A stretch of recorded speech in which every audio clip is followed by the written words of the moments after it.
I don't know if you've ever been to one of those writing seminars they hold in hotel convention rooms, but one of the rules they try to hammer into your head is to not rely on a narrator. While that may be sage advice to budding filmmakers, I'll be the first to admit that I'm a big fan of voiceover narration in video games. It's one of the main reasons why the experience of Bastion has stuck with me after all these years, and as far as I'm concerned, it's a trend I want to see more game developers incorporate into their stories. But there's a wrong way to do narration, and today we're looking at a game that should be a cautionary tale to anybody looking to spice things up with this type of on-running commentary.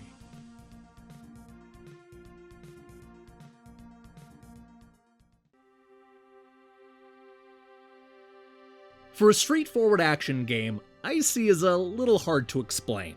In short, this is the story of a skilled fighter who wakes up with a single mission on her mind: race through the remains of the world in order to find and kill the evil tyrant that goes by the name Judas. But it's not quite as simple as it sounds, because there's a chance we're actually controlling a game inside of a game, and there's somebody from the outside world that's desperately hoping to get our attention. Putting aside the way the story is told for just a moment, what we have here is a combo-fueled beat-em-up that takes the fast-paced action of Devil May Cry and God of War and mixes it with the fun and exploration of a side-scrolling Metroidvania game.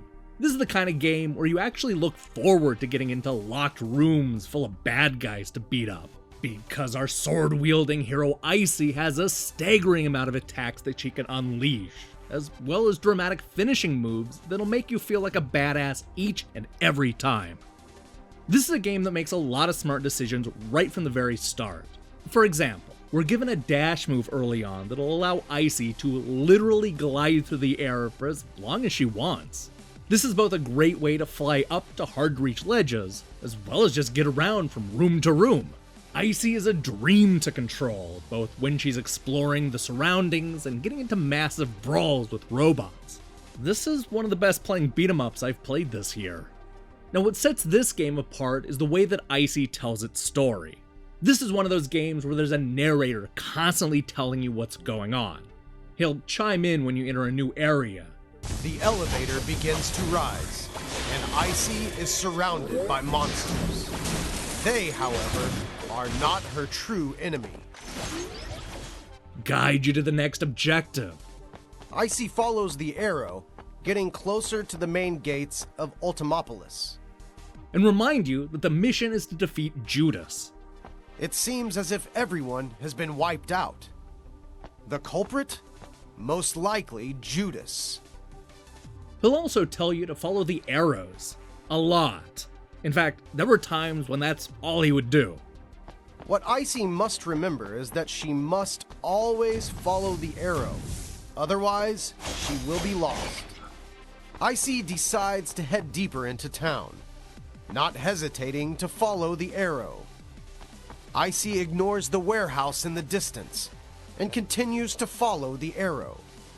The gates to Ultimopolis are open. Icey is one step closer to Judas.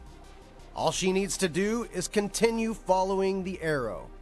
On one hand, there's a straightforward story here where you follow directions and kill Judas. But it's that moment you start thinking for yourself when the game actually opens up.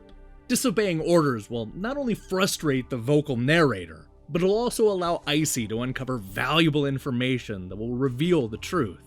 The more you veer off course and make discoveries, the more compelling Icey becomes.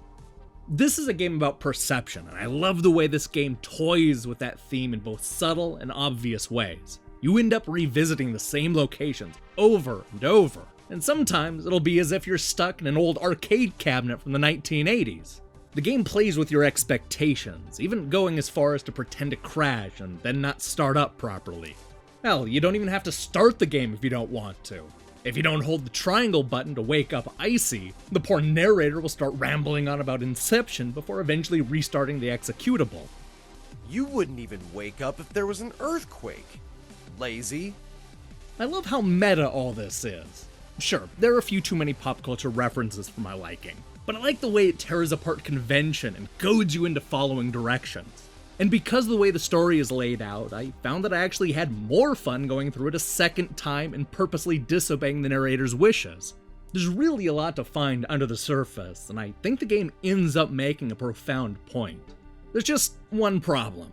I can't stand the narrator. Don't get me wrong, I love him in theory.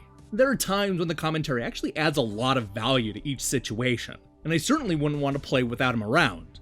But they chose the wrong guy, and it ends up making moments that should feel powerful come across as silly and inconsequential. Icey enters Ultimopolis, only to be greeted by an empty shell of a city that once flourished. Only the dilapidated buildings give some hint of Ultimopolis's past splendor, of what used to be, before Judas brought destruction. This is both in the writing and his delivery, which is often flat and emotionless. Icey enters a metro car in total disrepair, but it seems like it could still be operated. The metro begins to move, and Icey is hurled towards her destiny, awaiting at the clock tower. What this game needed was a serious actor with a deep, booming voice to give the story the gravity it deserves. That's one of the things Bastion got right, and it's a lesson that every video game developer should learn. I don't care how clever your writing is or how much it adds to the story, it can all be undone if you sit the wrong guy in front of the microphone. The problem here is that the narrator is either stating the obvious. Icey follows the arrow through and passes through the gate. Not landing the jokes. Icey reaches a quiet hill, illuminated by light dancing off of the lake below. She is at peace. Or both. I don't get it. I don't understand at all. There's nothing here. Not even monsters for you to practice killing. What sort of temptation could an empty room like this have for you? Could it be that you're absolutely terrible at using a controller? Or that your cat has taken over for you? No, it can't be that. Cats could listen to instructions better than you. And no, it doesn't help that he's listed as the brilliant Leroy Rogers in the credits. If you can get beyond the bland narrator, you'll discover an inventive beat-em-up that is definitely more than meets the eye. Forget following orders, because Icey is at its best when you're left to your own devices and veering wildly off course. With dozens of moves and combos to pull off, this is easily one of the best handling brawlers I've played this year. Just about the only thing missing from this game is better voice acting.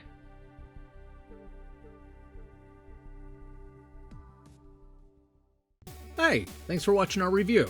So here's the question of the day. What's the absolute worst voice acting you've heard in a game? Now look, I may not have liked the choices they made in Icey, but it's nowhere near the worst. It doesn't even come close to competing with the likes of Last Alert and Valis 3 on the TurboGrafx CD. And don't even get me started on Dark Gears, which has to be hard to be believed. In other news, we'll be back later today with Electronic Gaming Monthly's worst reviewed games of 1992. We also have a review of Neon Drive going up later this week, so I recommend you click that subscribe button and support what we're doing here. Until then.